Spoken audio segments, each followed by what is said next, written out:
ज्या ज्या सरकारने ज्या ज्या ऊर्जा मंत्र्यांनी ज्या ज्या लोकप्रतिनिधींच्या आशीर्वादाने हे मालेगावकरांच्या गोरगरीब जनतेच्या मानगुटीवर एक खासगीकरणाचं भूत आला असेल, त्या त्या ऊर्जा मंत्री त्या त्या सरकार त्या त्या लोकप्रतिनिधींचा सुद्धा मी तमाम जनतेच्या वतीने सत्यानाश हो अशा प्रकारचा निषेध करतो। निषेधचे जेवढे काही गुंड दादा यांनी भरलेले पोलिसांना ही सुद्धा मी विनंती करेल, या सगळ्या यांनी जो स्टाफ भरलेला आहे या स्टाफचं रेकॉर्ड काढा, त्याच्यावर किती गुन्हे दाखल आहेत, किती गंभीर स्वरूपाचे गुन्हे या गुंडांवर दाखल आहेत आणि अशा पद्धतीच्या गुंडांच्या माध्यमातून नागरिकांकडून वसुली केली जाते। तुम्ही चोर म्हणून या ठिकाणी आलेला आहात, आजपर्यंत तुम्ही ग्राहकांना चोर समजलं, पण तुम्ही चोर म्हणून या ठिकाणी आहात, तुम्ही चोरांना या ठिकाणी राहण्याचा कुठल्याही प्रकारचा अधिकार नाही। देख रहे हैं अब तक न्यूज चैनल।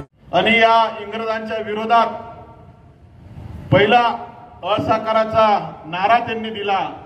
आज आपण या ठिकाणी पहिला नारा या ठिकाणी देऊ की आजपासून या एमपीसीएल कंपनीला कोणी वीज बिल भरणार नाही, कोणी वीज बिल भरणार नाही। आतापर्यंत जेवढ्या वक्त्यांनी जे काही टेक्निकल मुद्दे या ठिकाणी सांगितले असतील, यांनी काय काय सुधारणा करायच्या होत्या त्या सूचना मांडल्या असतील, यांनी काय काय करायला हवं होतं काय केलं नाही या सूचना मांडल्या असतील, मी अशा कुठल्याही प्रकारची मागणी या ठिकाणी करणार नाही।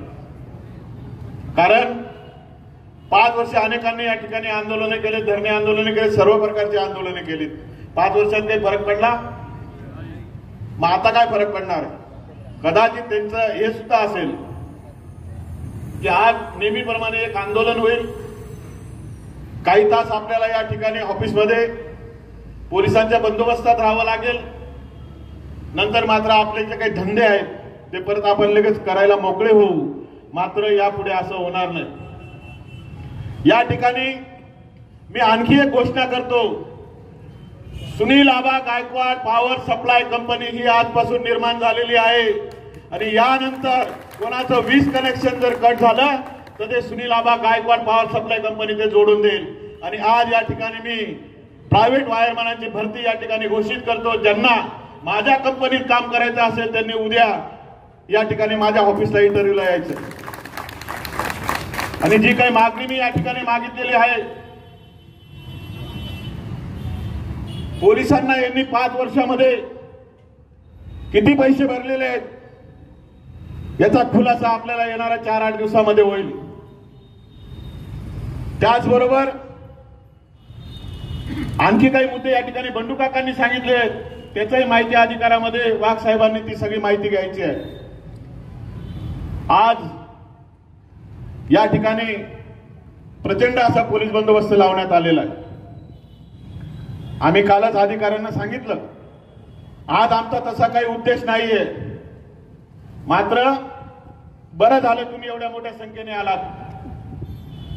मी तर हे पण सांगणार होतो की काही बकरीच्या तुमच्या काही अडचणी होत्या, मी तर सांगणार होतो एकही पोलीस पाठवू नका, आमचा आजचं आंदोलन हे फक्त सूचना देण्याचं आंदोलन आहे, या ठिकाणी कुठलाही गडबड गोंधळ होणार नाही।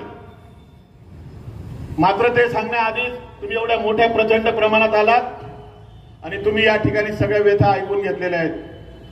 आजपर्यंत तुम्ही एकतर्फी वागलात, कंपनी फोन केला की गोरगरिबाचं कनेक्शन तोडायला संरक्षण द्यायला तुम्ही त्या ठिकाणी गेलात। आता मात्र या ठिकाणी आमची संघर्षाची तयारी आहे, कारण हा संघर्ष काय आम्ही आमच्या घरासाठी आमच्या स्वार्थासाठी करत नाही आहोत। हा जो सामाजिक गुन्हा चाललेला आहे त्याच्या विरोधात आम्ही हा संघर्ष करणार आहोत आणि एक नवी क्रांती या ठिकाणी मालेगावमध्ये घडवण्याचा आम्ही या ठिकाणी प्रयत्न करणार आहोत। आणि आम्हाला त्याच पद्धतीची युद्ध रचना आम्हाला करायची, जे 1940-42 मध्ये आम्हाला करून स्वातंत्र्य मिळवता आलं तसंच या कंपनीपासून स्वातंत्र्य मिळवण्यासाठी त्याच व्यूहरचनेने आम्हाला चालावं लागतं। मी मगाशी जे बोललो की 25 तरुण असतील ज्यांचे लग्न झालेले नसतील त्यांनी लग्न करू नका, एवढं सीझन पार करून घ्या, कारण कदाचित तुमच्यावर गंभीर स्वरूपाचे गुन्हे सुद्धा दाखल होतील आणि कदाचित तुम्हाला फासावर सुद्धा जावं लागेल। आपल्याला येणारं आंदोलन 1 महिन्याच्या आत करायचं आहे। इथं कुठलाही गयावया किंवा कुठली दया माया या ठिकाणी दाखवायची नाहीये। 1 महिन्याचा आम्ही तुम्हाला अल्टिमेटम देतो, तुमच्यात आम्हाला कुठली सुधारणा अपेक्षित नाहीये, आम्हाला तुम्ही नको आहोत। आणि येणाऱ्या 1 महिन्याच्या आत या कंपनीच्या विरोधात तीव्र असं आंदोलन, उग्र आंदोलन या ठिकाणी छेडलं जाईल. कुठल्याही प्रकारची दयामाया मात्र यांना आता दाखवायची नाही. यांनी अनेकांची इज्जत चव्हाट्यावर काढलेली आहे. याला अनेकांची इज्जत यांनी घेतलेली आहे. अनेकांना अंधारात यांनी ठेवलेले, अनेक पेशंटना यांनी त्रास दिलेला आहे. म्हणून येणाऱ्या 18 जुलै रोजी आपण या कंपनीचं गाठोडं बांधायला सुरुवात करू आणि एक एक विषय हाताशी घेऊन यांना या इथून यांचं पार्सल हे आपण कलकत्त्याला पाठवू. याआधी ज्या सर्व पक्षीय नेत्यांनी या ठिकाणी पाठिंबा व्यक्त केलेला आहे यांना मी एक विनंती करेल की आधी आपण जो हा आपला महिना आहे या महिनाभराच्या कालावधीमध्ये आपण जे ऊर्जा मंत्री, जे ऊर्जा खाता देवेंद्रजी फडणवीस यांच्याकडे आहे, त्याचबरोबर गृह खातं सुद्धा त्यांच्याचकडे आहे. आधी आपण त्याची या आठवड्यात, पुढच्या आठवड्यात त्यांची भेट घेऊ. हा सगळा अहवाल त्यांना देऊ. इथं काय काय चालतं हा सगळा विषय त्यांच्या समोर ठेवू. त्यांच्याकडे मागणी करू. शक्य झालं तर आपण त्या तिथंच आपण या ठिकाणी यशस्वी होऊन येऊ, एवढी खात्री मी तुम्हाला माझ्या नेत्याच्या वतीने या ठिकाणी देतो. मित्रांनो, या ठिकाणी ऐकत असताना आदरणीय सिनियर सिटीजन ज्यांचा पोलीस डिपार्टमेंट आदर करतो, मंत्रालयामध्ये गेले तरी संस्कृती आपली आहे की ज्येष्ठ श्रेष्ठ सिनियर सिटीजन म्हणून लोकप्रतिनिधी असतील, समोर बसलेले अधिकारी असतील, हे सगळे जण तुम्ही आम्ही सगळेजण आदर करतो. आणि ही मगरूर कंपनी आणि हिचे अधिकारी त्यांचा आदर करत नाही. त्याचबरोबर महिला या ठिकाणी कुंजाबाई, अपंग राजेंद्र परदेशी आणि वाघ साहेब यांचा अनादर करणाऱ्या या एमपीसीएल कंपनीच्या अधिकाऱ्यांचा सत्यानाश हो याचा मी त्यांचा या ठिकाणी निषेध नोंदतो. हा निषेध नोंदत असताना घराघरातल्या जनतेला ज्यांनी पिळवून ठेवलेलं आहे आणि जनता त्रस्त आहे, या सर्वसामान्य जनतेच्या हितासाठी सन्माननीय सुनील आबा गायकवाडांनी हे आंदोलन या ठिकाणी हाती घेतलं. त्याबद्दल तमाम मालेगावकरांच्या वतीने, गोरगरीब जनतेच्या वतीने त्यांचं हार्दिक हार्दिक अभिनंदन करतो. खूप खूप धन्यवाद देतो. हा धन्यवाद देत असताना 12 बलुतेदार मित्र मंडळ आणि आम्ही सर्व सहकारी तुमच्या खांद्याला खांदा लावून जी तुम्ही पुढे आंदोलनाची दिशा ठरवाल त्यामध्ये आम्ही तुमच्या पाठीशी ठाम उभं राहू आणि जाहीर पाठिंबा या ठिकाणी तुम्हाला या ठिकाणी जाहीर करतो. मित्रांनो, अनेक गोष्टींचा या ठिकाणी उहापोळ झाला. हा उहापोळ होत असताना एक बाकी उहापोळ आदरणीय सन्माननीय माजी आमदार आसिफ शेख या ठिकाणी ठेवून गेले. त्यांनी ज्या गोष्टी ठेवल्या त्याच्यामध्ये तथ्य आहे आणि मीही काही गोष्टींचा अभ्यास केला त्याच्यामध्येही तथ्य आहे. हे खासगीकरण मालेगावकरांची कोणाचीही मागणी नव्हती, कुठल्या लोकांची नव्हती, जनतेची नव्हती, कोणाचीच नव्हती. हे खासगीकरणाचं भूत या मालेगावकरांच्या मानगुटीवर येत असताना त्याच्यामध्ये वीज चोरीचा निकष लावला गेला, वीज लॉसेसचा निकष लावला गेला. मान्य आहे, वीज लॉसेसचा आणि वीज चोरीचा विषय जर तुम्ही त्याचा सहारा घेऊन एक खासगीकरण आणू पाहत होता तर महाराष्ट्रामध्ये 10 ते 15 शहरं अशी होती की त्या शहरांमध्ये 50% जास्त चोरी आणि लॉसेस होते. मग ठाणा असेल, अकोला असेल, यवतमाळ असेल, नागपूर असेल, या ठिकाणी 56, 58, 57, 51, 52% वीज चोरी होती. पण आपल्या मालेगाव शहरामध्ये मागचा जर इतिहास पाहिला तर 40-42 पेक्षा कधी वीज लॉसेस नव्हता, चोरी नव्हती. ज्या भागामध्ये, ज्या शहरांमध्ये जास्त वीज चोरी होती तिथे ते खासगीकरण झालं नाही. आता ज्या ठिकाणी आसिफबाईंनी ठेवलं की तिथे त्यांनी विरोध केला, खासगीकरण त्या ठिकाणी हाणून पाडलं. मग या सगळ्या शहरांमध्ये मालेगावपेक्षा जास्त लॉसेस असताना, चोरी असताना तिथलं खासगीकरण कंपनी तिथे आली नाही आणि आपलं खासगीकरण या ठिकाणी लॉसेस कमी इथे आले असताना आपल्यावर हे खासगीकरणाचं भूत आपल्या मालेगावकरांच्या मानगुटीवर दिलं. तर हे कोणी दिलं?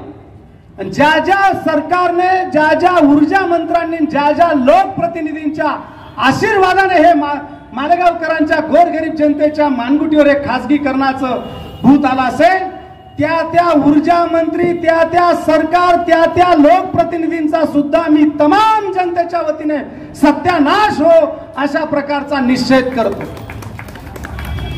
या ठिकाणी जर अनेक गोष्टी बोलण्यासारख्या, मी गोष्टी या ठिकाणी पिळवणूक कशी चाललेली आहे हे सगळं ऐकत असताना मी या ठिकाणी नमूद करेन.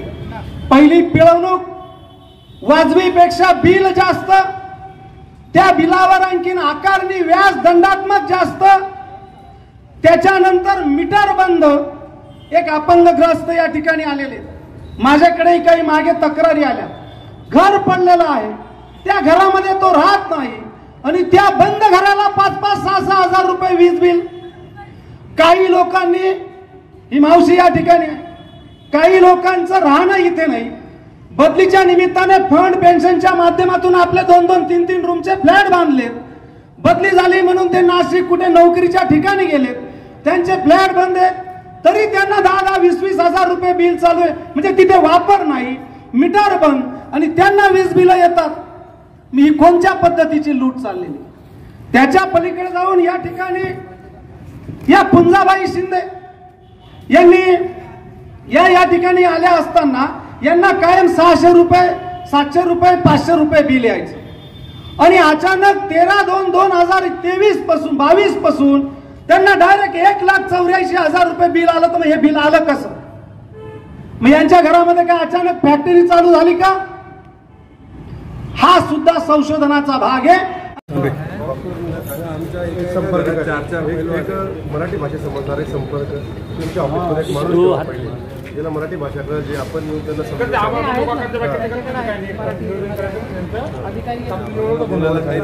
कार्यक्रम असताना बॉक्सवर होते, सगळं भरून ठेवलं, गेटवर बसून ठेवले, 50 बॉक्सवर लेके नहीं. हमारे 5 कार्यकर्ते आएंगे. नहीं, ऐसा नहीं है. 1 मिनट में तुम्हारा जो है ना सब नक्शा बदल जाएगा. आप उसकी जो है ना, हमने डिपार्टमेंट को बोला हुआ था कि ऐसा हमारा कोई आंदोलन नहीं है, शांति से हमारा समझाने वाले हैं. आपको खाली आज हमारे ऐसा कुछ नहीं, जैसा आप देख लो, खाली ऐसा कुछ नहीं है जो आपने दिया है, इस पर हम संज्ञान लेंगे, करेंगे और आपको फिर करना ही पड़ेगा. आपको अगर मालेगांव में रहना है ना तो करना ही पड़ेगा. धन्यवाद.